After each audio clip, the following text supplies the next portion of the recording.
蜘蛛侠的冒险。彼得·帕克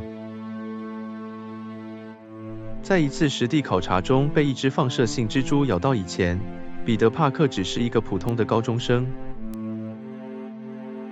不久之后，他发现自己获得了不可思议的力量，包括超人的力量、敏捷以及从手腕射出网的能力。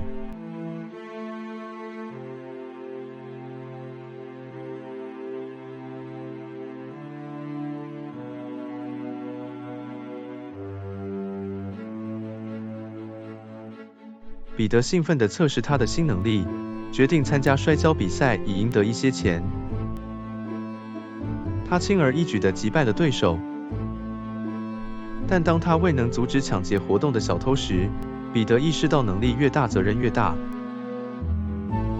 绿魔在他的叔叔去世后，彼得决心永远使用他的力量。他制作了一套服装，开始以超级英雄蜘蛛侠的身份打击犯罪。与此同时，富有的实业家诺曼·奥斯本开发了一种提高性能的血清，使他变成了疯狂而强大的绿魔。凭借他新获得的能力，绿魔成为了这座城市的危险威胁。蜘蛛侠和绿魔在几场史诗般的战斗中交锋，一场比一场激烈。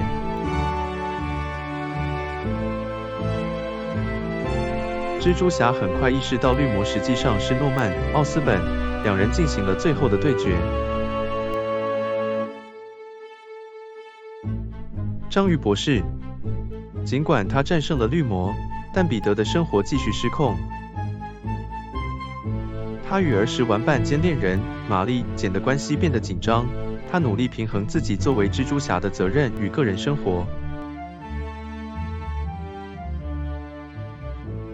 与此同时，城市中出现了一个新的反派——章鱼博士。他发明了一套机械触手，使他能够控制环境并对城市造成严重破坏。蜘蛛侠与章鱼博士对峙，但他很快就被反派的力量压倒了。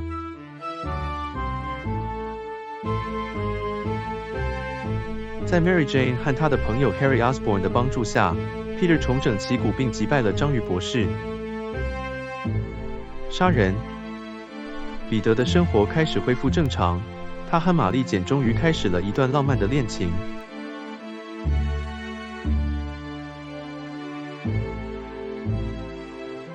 然而，当一个新的威胁以杀人的形式出现时，他们的幸福是短暂的。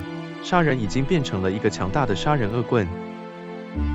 蜘蛛侠和杀人进行了一场残酷的战斗，杀人似乎占据了上风。